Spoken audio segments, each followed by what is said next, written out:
बऱ्याच मधुमेह असलेल्या लोकांना किंवा डायबिटीज पेशंटना असं वाटतं की त्यांची जी शुगर लेवल, फास्टिंग पीपी किंवा HbA1c हे पॅरामीटर्स नॉर्मल आहेत, म्हणजे त्यांना डायबिटीजचे कॉम्प्लिकेशन्स होणार नाहीत किंवा त्यांचा डायबिटीज अंडर कंट्रोल आहे. तर डायबिटीज अंडर कंट्रोल नाही आहे किंवा त्याचे कॉम्प्लिकेशन्स होतात, त्याचे साईन्स तुमच्या शरीरावरती पहिला दिसत असतात.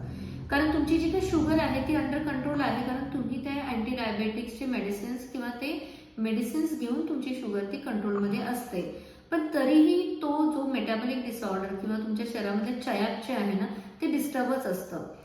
तर ते डायबिटीज अनकंट्रोल जेव्हा होतं तर मेटाबॉलिझम हे परत तुमचं बिघडलेलंच असतं आणि त्याचे परिणाम तुमच्या शरीरावरती दिसायला लागतात. त्यामुळे डायबिटीज कंट्रोलमध्ये आहे किंवा नाही हे तुमच्या शरीरावरतील्या साईनवरून तुम्ही लक्षात ठेवलं पाहिजे. तर डायबिटीज ज्यांचा अनकंट्रोल आहे तर त्यांना थकवा फार येतो किंवा त्यांचे मसल्स फार वीक असतात आणि डायबिटीज जेव्हा अनकंट्रोल होतो तेव्हा तो पहिल्या तुमच्या मसलवरती आघात करतो. शक्यतो मांड्यांमधले जे स्नायू आहेत ना ते वीक व्हायला लागतात आणि मग पाय एकदमच बारीक दिसायला लागतात, हात एकदमच बारीक दिसायला लागतात आणि फक्त पोटाचा घेर दिसायला लागतो. तर अशा वेळी समजायचं की तुमचा डायबिटीज हा अजिबात कंट्रोलमध्ये नाहीये, तुम्ही डायबेटिक कॉम्प्लिकेशनमध्ये लँड होणार आहात. तर डायबिटीजचे कॉम्प्लिकेशन्स ह्याच्यानंतर सुरू होतात, म्हणजे जेव्हा तुमचा हार्ट मसल्स किंवा तुमचे किडनीचे फंक्शन्स हे डिस्टर्ब व्हायला लागतात.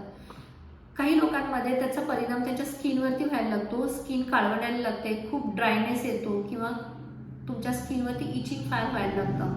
तसंच डोळ्यांवरती परिणाम होतात, डोळे विजन ब्लर व्हायला लागतं, अंधुक दिसायला लागतं.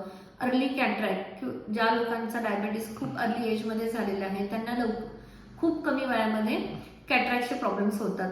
तर असं हे मसल्सवरती, स्किनवरती, तसंच डोळ्यांवरती, तुमच्या नॉर्मली इम्युनिटीवरती ह्याचे कॉम्प्लिकेशन्स दिसायला लागतात. तर असे तुम्हाला साईन सिम्पटम्स दिसत असतील तर तुम्ही समजायचं आहे की तुमचा डायबिटीस हा कंट्रोलमध्ये नाही आहे, तो तुम्हाला आतून पोखरायला सुरुवात केलेली आहे. तर ह्याचा एकमेव उपाय म्हणजे तुम्ही तुमचे जे काही डायबिटीसचे मेडिसिन्स आहेत त्याच्यावरती तुमची जी दिनचर्या आहे ना ती प्रॉपर असली पाहिजे. तसंच त्याला पॅरलल सपोर्टिव्ह म्हणून तुम्ही आयुर्वेदिक मेडिसिनचा आत्मसात केली पाहिजे किंवा पॅरलल आयुर्वेदिक मेडिसिन जर तुम्ही घेतला तर तुमचा डायबिटीस हा अंडर कंट्रोल तर येतोच. तसंच तुमचं जे काही मेटाबॉलिझम बिघडल्यामुळे त्याचे जे काही कॉम्प्लिकेशन तुमच्या बॉडीवरती होत आहेत ते तुमचे 100% अवॉइड होऊ शकतात.